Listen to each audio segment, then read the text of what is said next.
Ladies and gentlemen, on this channel, I really try to crush your hopes and dreams and really make you worry about the future of South Africa. No, I don't. I just cover the news. I just tell you what is currently happening in our country, and I try never to sugarcoat things. There's a new thing that you're going to have to worry about in the very near future, sticking with our troubled coverage today, and that is Eskom. Just want to say a huge thank you to all of the supporters and patrons of this channel. By becoming a member or a patron, you help support the news that we bring and also allow me to do even more in the future. So huge shout out to all of you. Thank you. Anyways, enjoy the video. Bye. That's right, ladies and gentlemen, Eskom is not doing all that well. And I realize many of you will say, but Akelon, hold up. We haven't had load shedding in such a long time. Clearly, there's nothing for us to worry about. Well, that's part of the worry as to why we haven't had load shedding for such a long time. But more importantly, a new report just came out that actually shows that South Africa is now producing less electricity for consumption than what we did just 10 years ago, which is really, really bad. The report builds on top of this report that showed the exact same trend only over the last 20 years. Now, why have we not experienced any load shedding as a result of this?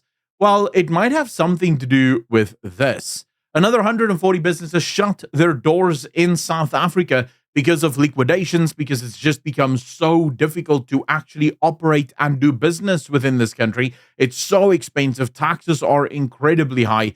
Tariffs are incredibly high. You have electricity prices that are through the roof. And we have now, just in the first 5 months of 2025, had 623 closures of businesses. Now, these would be sizable businesses, right? They're not going to report on your Aunt Mary's, fat cook place around the corner closing down. That's not important to them. It's businesses that employ a significant number of people.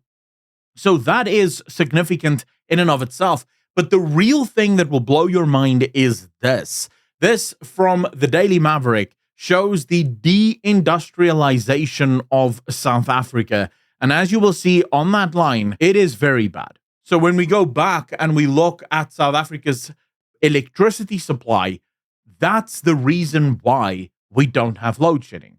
It's not that Eskom is suddenly running better. It's not that Eskom is suddenly producing more electricity. It's that people are using less.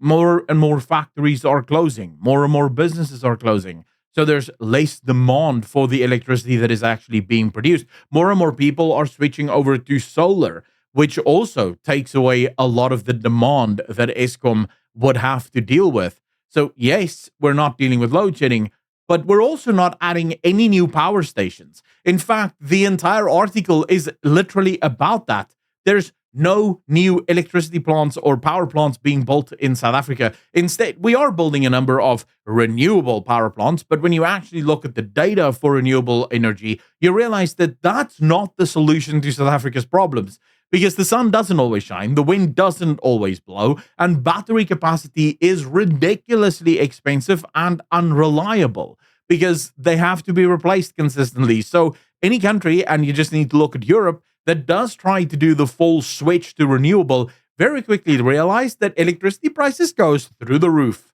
because it has to, because it's very expensive, highly inefficient, and just a stupid practical idea for a country that needs to industrialize. It's different for countries in Europe because they're service-based economies. They've already moved past industrialization, although a lot of them are trying to return. South Africa needs industrialization. We have a very large, uneducated sort of consumer base, an uneducated population, that their only jobs would be in factories. They're not going to work in the service-based industry coding for Microsoft or Amazon.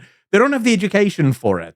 And until we fix the education system, we're never going to be able to fully transition to a service-based or an advanced economy. We're going to need industry. And industry needs power, needs electricity. We don't have electricity, and we're not building any new power plants. In fact, the government is doing now exactly what they did in 1998, when they were warned that Eskom is running out of power. What did they do? Nothing. Now that there's no load shedding, The government has gone back to dragging its heels, and I predict this now. In about 10 years from now, we will have load shedding so bad that it will cripple this country forever. It will be worse than what it was before. Because fundamentally, yes, we're doing maintenance now on the plants that we have, and yes, we're trying to extend the life of the plants that we have now, but those plants cannot run forever. The longer they run, the more expensive they'll be to maintain, the more expensive they'll be to generate electricity with, and ultimately, the more unreliable they will get. There is just a lifetime or a lifespan on these things. It's bad. Anyways, let me know in the comment section down below. Maybe there's some of you that are energy experts that actually know a thing or two about this that would like to inform me on what I may be missing. I'd love to hear your thoughts. As always, hit the like if you liked, if you didn't, and I'll see all of you in the next one. Peace.